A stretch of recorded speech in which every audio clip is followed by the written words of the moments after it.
his lawyer actually filed it in the wrong court.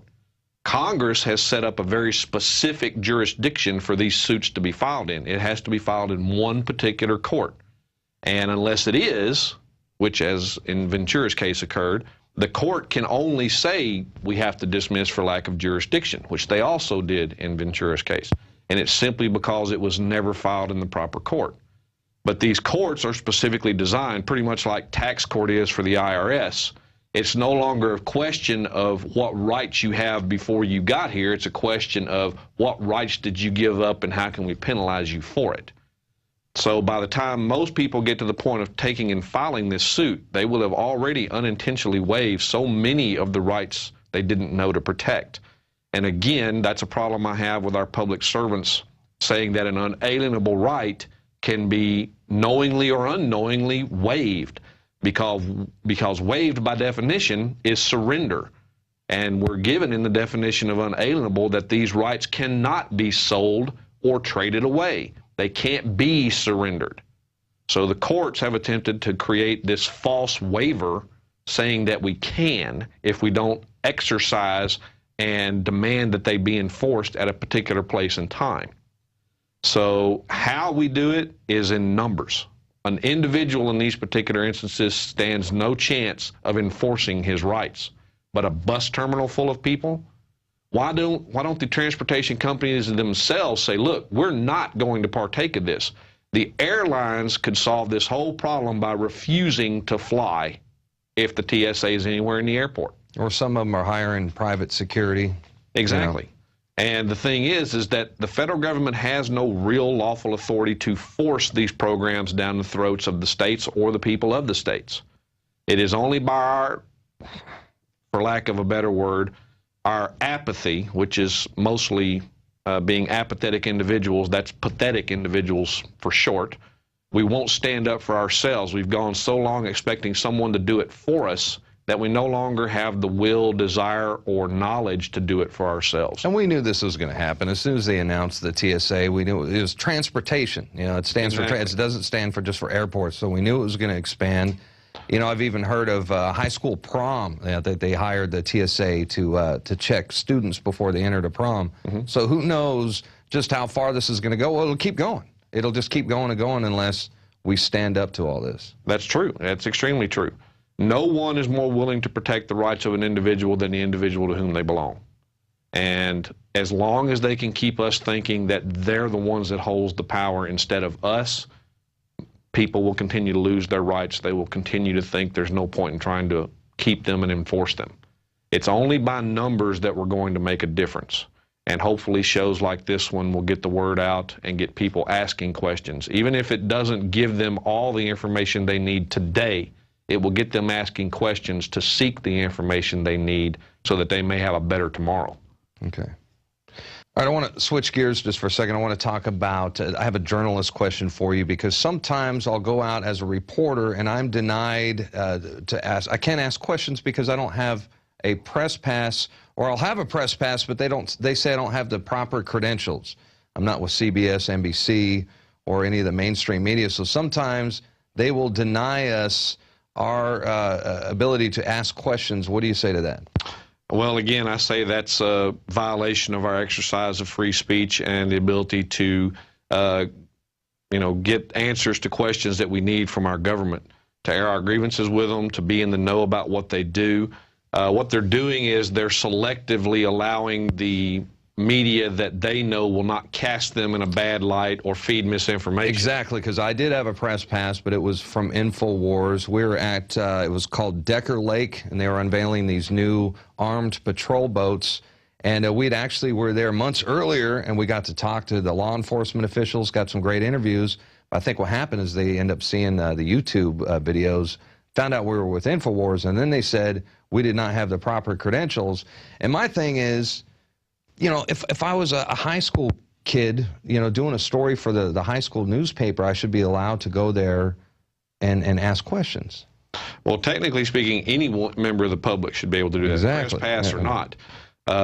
The courts have ruled in relation to these officers charging people with unlawfully wiretapping and recording them, even in a public place, using their cell phones or some type of camera, that every member of the general public has now more or less become a freelance member of the media. It would be no different than the actual mainstream media hiring a contract photographer to go out and take pictures for them. He's not really a member of their cabal, but he's being paid to operate on their behalf. For them to limit the access of non-mainstream media is to basically limit who gets to report what on who. And again, that's a complete deprivation of our free speech rights and our right to know what our government is up to. Yeah, they'll even pretend like they'll have a list, and they'll say, well, we don't see you on the list, but you're on public property, so, I mean, Right. yeah, it's ridiculous. But again, there's also no law preventing you from making yourself an NBC or a CBS or a Fox News or a badge of that nature and just using it anyway. So you can impersonate a Fox News man if you want to? Exactly. There's no law against that, because those are not official licenses to be members of the press. There are no official laws regulating that particular activity. And the fact that they're attempting to segregate the media based upon who will report favorably and who won't is exactly the problem of censorship that we don't want them to have access to. So by well, I think the time is coming where they're going to try to make it where you have to be a licensed reporter or a licensed investigator. Right, which would again violate court rulings on the subject. But the way the courts are going, that probably won't remain for long. Well, even if it's not against the law, they'll just say that it is. Well, sure, they will. But then again, if you know what your rights are and what your power to do what you're doing is, and where they're actually attempting to misapply and misuse the law yet once again, then when they get through, you simply countersue for malicious prosecution. And even the prosecutor and the judge have no immunity under a malicious prosecution suit because they were acting without jurisdiction and coming after you in the first place. And that is the actual Achilles heel of these judges and these prosecutors that are creating these bogus precedents and these bogus case law decisions that appear to violate everything that we hold dear as a right. And that is that the person they're doing it to does not realize, or he unknowingly relies upon the advice of an attorney whose real job is to make the deal and ensure that your rights are protected during the deal only to the degree that he doesn't have to defend them.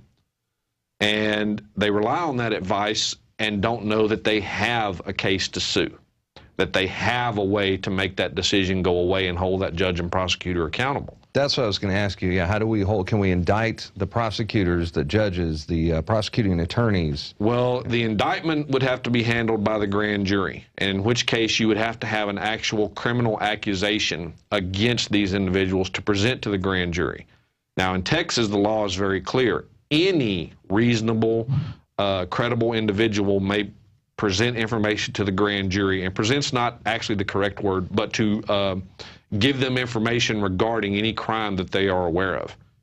So we can actually give information to the grand jury. We can actually make verified criminal statements and send those to the grand jury, or ask to be allowed in to present them to the grand jury against these individuals.